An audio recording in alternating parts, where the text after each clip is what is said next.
Assalamualaikum warahmatullahi wabarakatuh. Perkenalkan, nama saya Royan Deva Widanto. Saya Windy Amelia Sriana. Nama saya Nurul Tasnim Syuhada. Di sini kelompok kami akan menjelaskan pengantar geografi.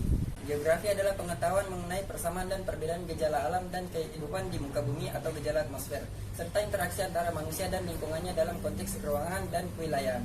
Beberapa cabang pengetahuan mengkaji bumi dengan sebutan atas nama yang menggunakan kata geo, seperti geologi dan morfologi, geofisika, geodesi, dan geografi. Tiap-tiap cabang pengetahuan memiliki pusat perhatian atau kajian yang berbeda. Objek studi geografi. Objek studi geografi adalah objek yang terdiri dari objek material dan objek formal. Objek material geografi adalah fenomena geosfer atau permukaan bumi yang meliputi atmosfer atau lapisan udara, litosfer atau lapisan batuan, hidrosfer atau bentang perairan, biosfer atau dunia tumbuhan dan hewan, dan antroposfer atau manusia. Objek studi geografi. Yang pertama, objek material geografi. Objek material geografi adalah fenomena geosfer permukaan bumi yang meliputi atmosfer, lapisan udara, litosfer, lapisan batuan, hidrosfer, bentang perairan, biosfer, dunia tumbuhan dan hewan, dan antroposfer manusia. 2. Objek formal geografi. Objek formal geografi adalah suatu cara pandang ruangan yang dituangkan dalam konsep-konsep geografi. Jadi yang menjadi objek bukan material ataupun benda, melainkan fenomena ruangan. Di dalam menelaah fenomena muka bumi, studi geografi senantiasa menganalisis lokasi persebarannya di permukaan bumi, serta saling berketerkaitan atau interrelasi dan interaksi antara satu fenomena dan fenomena lainnya. Metode objek formal geografi meliputi beberapa aspek, yaitu aspek ruangan atau spasial, lingkungan atau ekologi, kewilayahan atau regional, dan waktu atau temporal. Pendekatan geografi. Pendekatan geografi adalah hal-hal yang menjadi objek formal geografi, terdiri atas pendekatan ke ruangan, lingkungan, dan kompleks kewilayahan. Pendekatan ke ruangan, suatu cara pandang atau kerangka analisis yang menekankan eksistensi ruang yang berkaitan dengan fenomena fisik permukaan bumi. Pendekatan geografi adalah hal-hal yang menjadi objek formal geografi, terdiri atas pendekatan ke ruangan, ke lingkungan, dan kompleks kewilayahan. Yang pertama, pendekatan ke ruangan, suatu cara pandang atau kerangka analisis yang menekankan eksistensi ruang yang berkaitan dengan fenomena fisik permukaan bumi.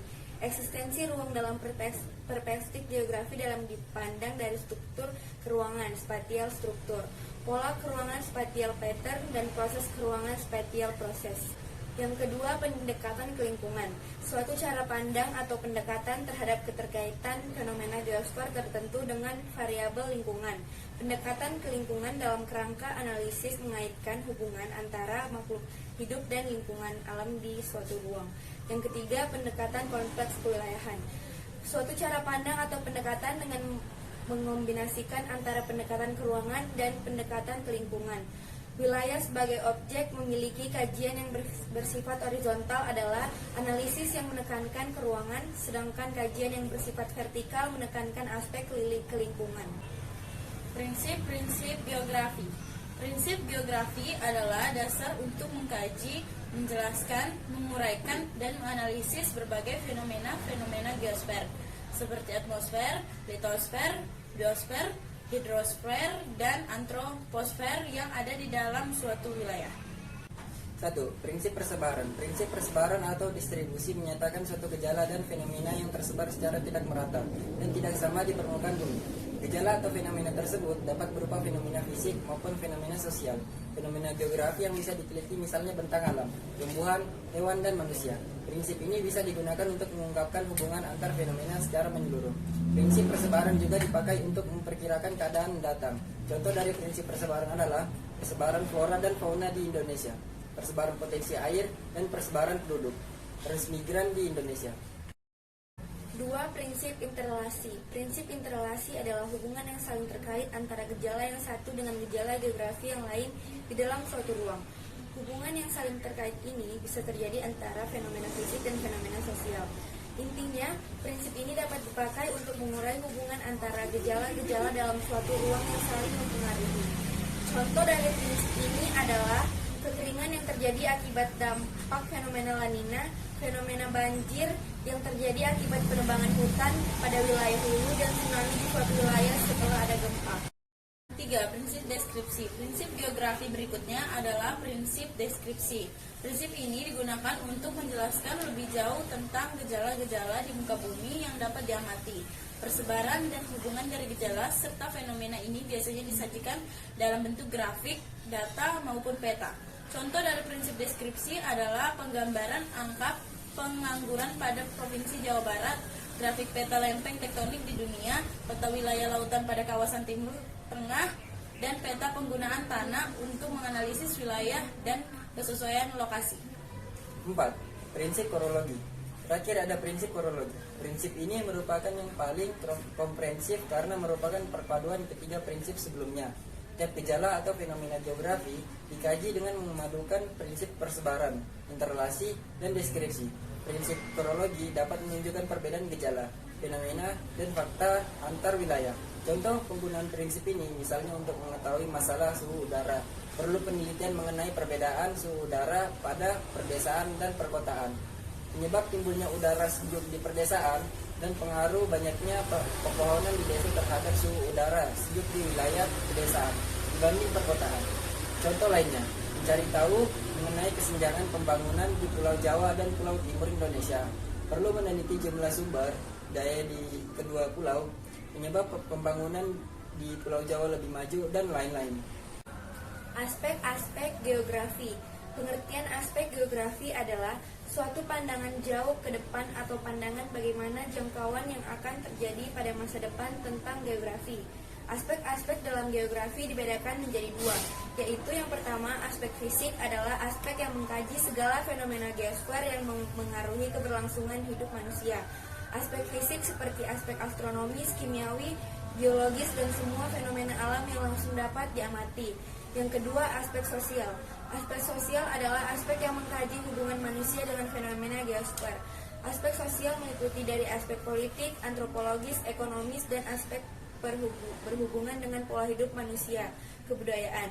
Aspek sosial manusia dipandang sebagai fokus utama kajian geografi dengan memperhatikan pola penyebaran manusia dalam ruang dan hubungan perilaku manusia terhadap lingkungannya. Aspek fisik meliputi A. Aspek topologi adalah aspek yang membahas letak atau lokasi suatu wilayah, bentuk muka buminya, luas area dan batas-batas wilayah dengan ciri khas tertentu.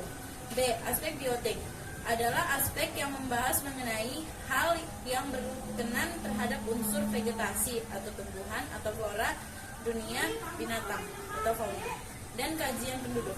C. Aspek non-biotik adalah aspek yang membahas unsur kondisi tanah, hidrologi atau tata air, baik perairan darat maupun luar, dan kondisi iklim suatu wilayah. Aspek sosial meliputi A. Aspek sosial adalah aspek yang membahas mengenai unsur tradisi, adat istiadat, komunitas, kelompok masyarakat, dan lembaga-lembaga sosial. B. Aspek ekonomi adalah aspek yang membahas mengenai unsur pertanian, perkebunan, pertambangan, perikanan, industri, dan perdagangan, transportasi, dan pasar. C. Aspek budaya adalah aspek yang membahas mengenai unsur pendidikan, agama, bahasa, dan kesenian. D. Aspek politik adalah aspek yang membahas mengenai unsur kepemerintahan yang terjadi dalam kehidupan di masyarakat. Gejala alam dan manusia dalam kehidupan sehari-hari. Dalam pengertian geografi, yang dimaksud dengan gejala ialah suatu perwujudan geografi yang ditimbulkan dari hasil hubungan antara manusia dan lingkungan alam. Gejala alam dan manusia merupakan suatu rangkaian peristiwa yang satu sama lain saling menerangkan. Satu gejala pada atmosfer antara lain sebagai berikut. Terjadi perubahan musim. Akibat yang berpengaruh adalah pada musim penghujan, para petani mulai menggarap lahannya. Bisa juga berpengaruh pada jenis pakaian yang digunakan penduduk, misalnya di daerah beriklim dingin, pakaian yang digunakan tebal-tebal. Musim kemarau salah satu gejala atmosfer.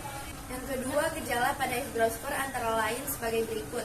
Besar kecilnya air limpasan selain dipengaruhi oleh besar dan lamanya hujan, juga dipengaruhi oleh penggunaan lahan oleh manusia. Bila perbukitan yang seharusnya dijadikan tempat resapan air dijadikan untuk permukiman atau kegiatan pertanian yang tidak memperhatikan pelestariannya, maka air limpasan semakin banyak. Air limpasan yaitu air yang mengalir di permukaan tanah atau runoff. Selain itu, besar kecilnya banyak sedikitnya peresapan air ke dalam tanah. Hal ini dipengaruhi oleh jenis batuan dan jenis penutup lahan. Cadangan air tanah juga dipengaruhi oleh cara manusia memanfaatkannya. Bila manusia memanfaatkan air tanah secara boros, maka ketersediaannya akan cepat habis. 3. Gejala pada litosfer, antara lain sebagai berikut. Untuk mengurangi tingkat erosi, pemanfaatan lahan di daerah miring dilakukan dengan membuat sengkedan atau terase. Kedua, supaya tidak terjadi penurunan daya dukung lahan, maka harus diupayakan pemanfaatan lahan dengan memperhatikan kemampuan lahannya. Erosi adalah contoh gejala pada litosfer. 4. Gejala pada biosfer, keanekaragaman flora dan fauna menyebabkan keanekaragaman konsumsi bahan pangan. Pada daerah penghasil padi, penduduk makan nasi dari beras. Pada daerah gandum, menggunakan terigu sebagai bahan untuk membuat makanannya. Keberadaan hewan juga demikian. Contoh, orang Thailand menggunakan gajah untuk membantu pekerjaannya. Sedangkan di Indonesia, penduduk memanfaatkan kuda, sapi, dan kerbau. Hal ini disebabkan karena keberadaan dari hewan-hewan itu. Anoa hanya terdapat di Sulawesi. 5. Gejala pada antroposfer. Manusia di permukaan bumi beragam adat dan budayanya. Hal ini mengakibatkan interaksi antara penduduk yang berbeda. Penduduk mempunyai keahlian yang berbeda-beda pula, sehingga terjadi saling membutuhkan. Penduduk juga menempati tempat yang berbeda-beda kondisi alam dan sumber dayanya. Hal ini menyebabkan kehidupannya juga menjadi beragam karena memanfaatkan. Sekian presentasi dari kelompok kami, kurang dan lebihnya mohon dimaafkan. Wassalamualaikum warahmatullahi wabarakatuh.